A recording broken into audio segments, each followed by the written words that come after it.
Salam sejahtera umat sedharma semuanya. Terima kasih atas rahmat Tuhan Yang Maha Esa, balas kasih dari Buddha Maitreya, kebesaran dari Dwi Maha Guru Agung, Setun dan Semu, lindungan dari ketiga yang Arya sesepuh di Nirwana, bimbingan dan dukungan dari para sesepuh dan pandita, sehingga pada kesempatan kali ini Hoxie mendapat kesempatan mengikat jodoh yang baik bersama dengan umat sedharma semuanya. Pada kesempatan berbahagia ini, Hoshia akan berbagi dengan saudara umat sedharma mengenai 3 budi besar. Mungkin sebagian dari kita ada pernah mendengar hal ini. Mungkin kali ini kesempatan yang baik ini akan Hoshia bawakan kembali lagi untuk berbagi kepada semuanya. Yang dimaksud dengan 3 budi besar ini dikategorikan ada beberapa hal. Yang pertama adalah kearifan, cinta kasih, keberanian. Ini merupakan 3 budi besar. Nabi Kongzi bersabda, seseorang yang rajin belajar menandakan orang tersebut memiliki kearifan. Lalu Nabi Kongzi pun bersabda lagi, orang yang rajin melakukan, maka orang tersebut merupakan orang yang memiliki cinta kasih.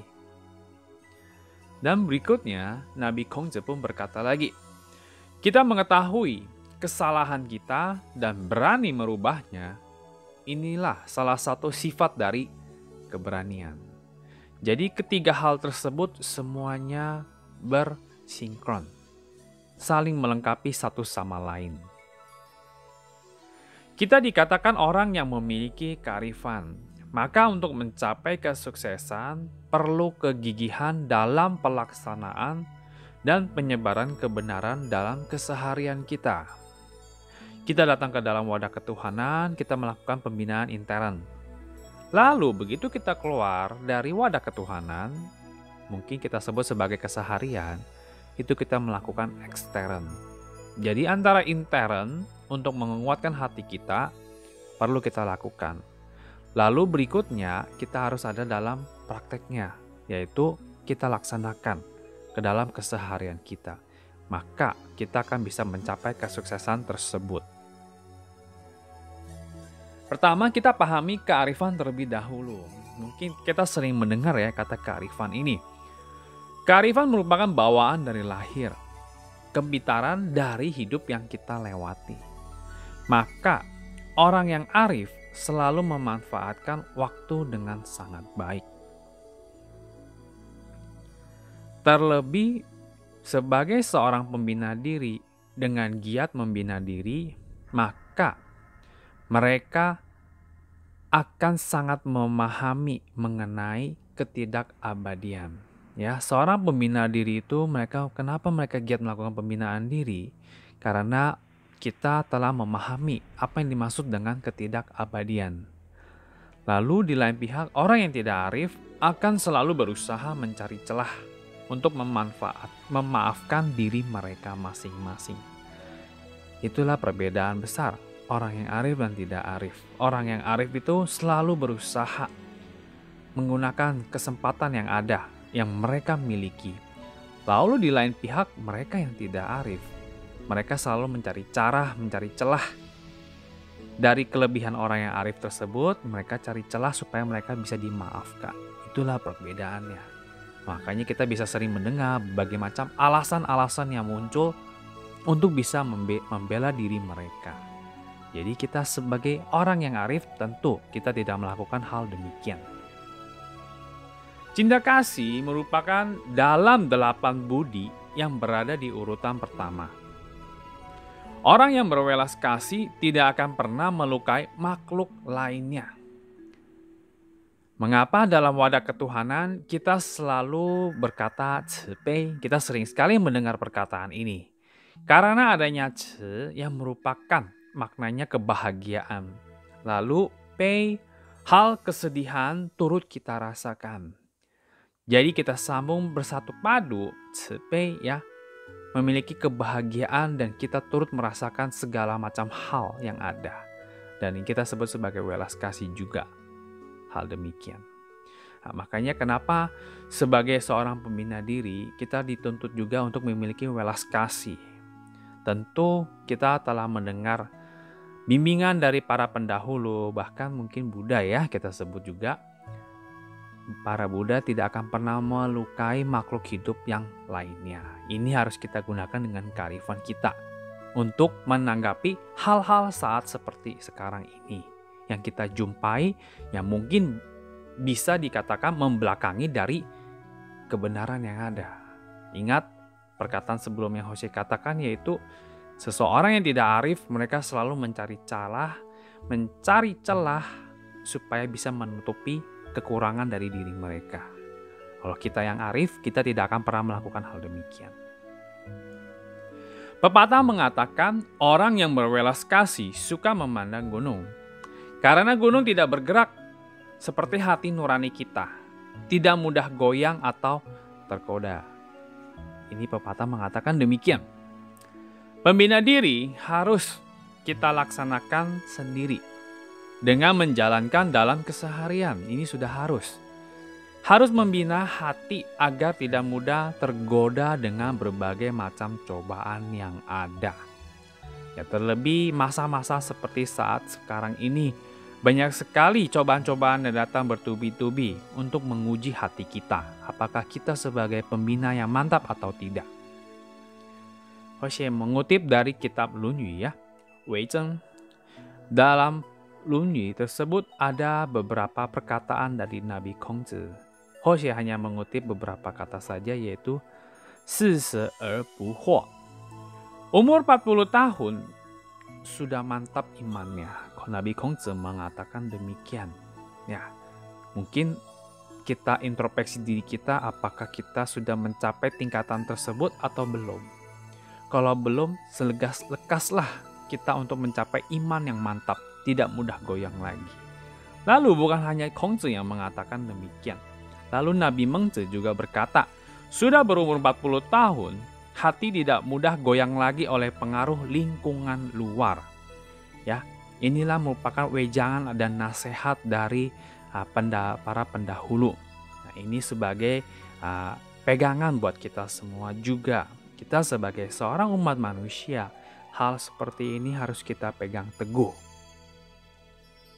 Pembina pendahulu pernah berkata, tidak mungkin gunung yang datang kepada kita.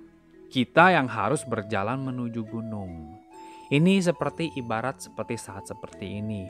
Ibarat kita sering memanggil Buddha untuk datang kepada kita. Kadang banyak orang yang berpikiran seperti itu, meminta Buddha yang datang kepada mereka. Hal tersebut bukankah kita pikir kembali, bukankah itu aneh? Akan lebih baik lagi kita belajar seperti langkah para Buddha. Kenapa kok kita belajar? Kenapa perlu lagi belajar dengan langkah para Buddha?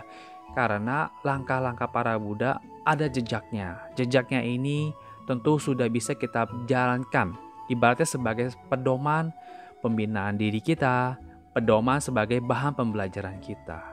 Baru kita bisa mencapai tingkat dari para seorang Buddha. Gitu. Jadi tidak terbalik posisinya, bukan kita meminta Buddha datang kepada kita.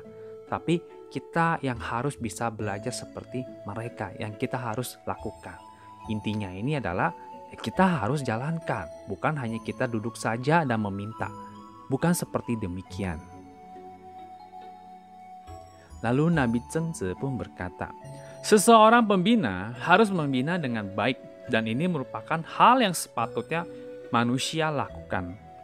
Sehingga dari kutipan dari Nabi Zhengzi ini memberitahukan kepada kita itu tidak boleh menimbulkan rasa malas pada diri kita. Kenapa? Hal ini perlu kita hindari. Kita perlu belajar semangat dari para Buddha dan para suci pendahulu. Keberanian. Apa yang dimaksud dengan keberanian di sini? Tidak ada kearifan dan welas kasih, maka sulit memiliki budi akhlak. Lalu sebagai anak dari Tuhan, bila kita tidak mewakili langit dan menyebarkan kebenaran, kita takut menjalankannya, kita takut melangkah. Bagaimana bisa memiliki budi akhlak yang baik? Setelah memiliki kearifan, ya harus kita laksanakan welas kasih dengan kita punya keberanian. Itu dia. Mungkin sekarang kita sering melihat, kita sering mendengar orang-orang membantu orang lain, tetapi itu adalah hal yang baik. Itu bukan hal yang tidak baik. Namun saat seperti ini, saat sekarang ini, kita menolong orang lain juga diperlukan kearifan. Bukan hanya kearifan saja dalam menolong tersebut, kita perlu juga welas kasih. Lalu bukan hanya cukup sampai di welas kasih, kita perlu keberanian untuk melakukannya. Kalau hanya bilang saja, kita hanya bilang dalam mulut kita saja, tapi tidak kita laksanakan, hal tersebut tidak akan pernah terwujud dalam hidup kita. Oleh sebab itu, 3 budi ini tidak boleh kurang salah satu pun, karena mereka akan saling melengkapi. Nabi Mengzi pun pernah berkata, Tuhan mau memberikan hal yang besar kepada kita. Tentu, ini mau menguji kita dahulu. Cobaan, berikan hujan kepada kita, dan lain-lain, memberikan pekerjaan yang sangat banyak. Lalu kita merasakan lapar, melihat hati kita goyah atau tidak. Hal ini diberikan dahulu kepada kita. Kenapa? Karena kita akan mendapatkan sesuatu, ibaratnya kita akan mendapatkan sebuah titik cerah yang sangat besar sekali. Namun untuk bisa mendapatkan titik cerah yang besar itu, tentu kita perlu ibaratnya orang bilang, kita perlu dicoba dulu, kita perlu ditempa dahulu, apakah kita bisa atau tidak. Mengapa Tuhan mau menguji kita? Karena kita masih banyak hal yang belum sempurna. Kita sebagai manusia, kita mau belajar dan dewasa dari berbagai hal. Bahkan bukan hanya hal saja, dengan sesama umat manusia yang lainnya, kita perlu saling belajar juga untuk mencapai tingkat yang sempurna tersebut. Itulah intinya dari mengapa Tuhan terus menguji kita. Lalu dari Buddha Jigong Hofu, beliau pun pernah berkata, orang tidak mampu bertahan pada kesulitan tersebut, lalu kita mampu bertahan, maka kita adalah orang yang hebat. Melakukan hal yang orang lain tidak bisa lakukan, kita merupakan salah satu orang suci tersebut. Nah, ibarat kenapa Buddha mengatakan demikian? Karena untuk saat-saat seperti ini, orang lain melakukan hal yang tidak layak, tidak baik, tetapi mereka malah dipuji oleh orang lain. Lalu di lain pihak, orang yang melakukan dengan baik, tetapi mereka malah dicela oleh orang lain. Kenapa Hoshi bisa berkata demikian? Kita ambil contoh yang sangat mudah sekali. Orang suka melakukan hal yang tidak baik dan mereka memperlihatkan di dalam masyarakat. Pada saat itu, orang itu akan mengatakan, dalam diri mereka akan mengatakan bahwa apakah kalian berani bisa melakukan dengan seperti saya yang lakukan. Pada saat itulah muncul satu orang ikutin satu-satu. Nah, di sini sangat lucunya sekali, manusia mengikuti hal yang tidak baik itu begitu sangat cepat sekali. Ya, dia bisa melakukan hal itu, kenapa saya tidak bisa? Orang itu akan mengikuti, dan orang lain melihat dan mereka akan mengikuti lagi. Tetapi dalam melakukan hal kebaikan, hal tersebut kenapa tidak bisa begitu banyak orang ikuti? Contohnya, orang melakukan kebaikan, orang melakukan pembuangan sampah sembarangan, banyak orang yang mengikuti. Tapi sangat jarang sekali ada orang yang bisa memungut sampah yang berserakan di lantai dan dibuang di tong sampah. Dan itu pertanyaan besar. Sebenarnya orang yang buang sampah sembarangan itu yang benar, atau orang yang memungut sampah dan membuangnya di tong sampah itu yang salah? Nah, inilah persepsi yang sekarang sudah mulai terbalik di dalam masyarakat, kehidupan saat ini. Tidak semua orang bisa bervegetarian dengan mudah. Tidak semua orang bisa membina diri dengan lancar. Tidak semua orang memiliki kehidupan yang bahagia selamanya. Karena kita ini adalah makhluk yang tidak abadi, masih belum sempurna sekali. Lalu bagaimana caranya?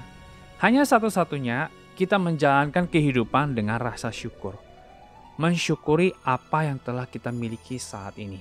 Mensyukuri apa yang telah kita laksanakan sampai saat ini. Kelak kita tidak akan pernah tahu apa yang akan terjadi berikutnya. Hoshi mengutip lagi perkataan dari Jigong Hofu Lao Shi. Beliau berkata, di dunia begitu banyak bencana, lalu hanya ada kebenaran sejati yang dapat menolong kita semua. Karena dengan adanya kebenaran sejati ini membantu manusia, memancarkan kembali nurani kita, sehingga kejahatan dapat tersingkirkan.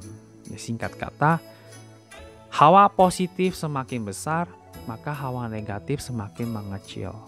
Itu dia. Bila kebaikan semakin banyak, maka kejahatan akan semakin berkurang. Itu adalah hukum sebab dan akibat. Mungkin hari ini, Dharma singkat ini, Hoshi berharap kita semua bisa mengambil hikmat yang ada dan bisa bermanfaat untuk kita semua. Lalu dalam penyampaian Dharma ini, bila ada kata yang salah, mohon maaf dari pengampunan dari Tuhan Yang Maha Esa, bimbingan dari para pandita. Semoga Tuhan selalu memberkati kita semua. Semoga kita terhindar dari mara bahaya dan bencana. Semoga semua makhluk hidup berbahagia. Terima kasih.